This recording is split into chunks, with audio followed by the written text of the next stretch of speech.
Kabayan kagwapo, kagwapa, tanawang ako ang tubo. Perting dagkua. Kinsay gusto og tubo, let me know. Nya, kinisang kuan, mga dahon sa saging, ako niya ni siyang putlon, kay akong ihawog. Unya, akong i-freezer. Kay para na ko'y dahon ko maghimo kuog. Suman. Unya, ganinan as more saging. So, ganina nang hinlo na ko sa kuang garden for next year. So, tanawa ako nang gipanglangkat ang akong mga lofa, sikwa. Hinlo na siya, di ba? Yung ako ang batong. Wala ko nag-video kay grabe na ako kasingot ganina. Mo nahinlo na.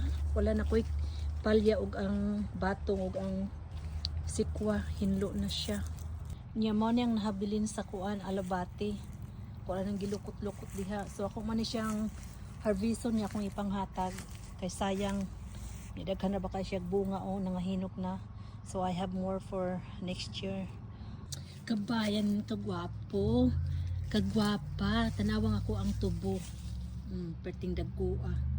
Kinsay gusto og tubo, let me know. Nya, kinisang kuan, mga dahon sa saging, ako niya ni siyang putlon, kay akong ihawog. Unya, akong i-freezer. Kay para na ko'y dahon ko maghimo kuog.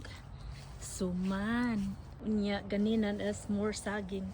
So, ganina nang hinlo na ko sa kuang garden for next year. So, tanawa ako nang gipanglangkat ang akong mga lofa, sikwa.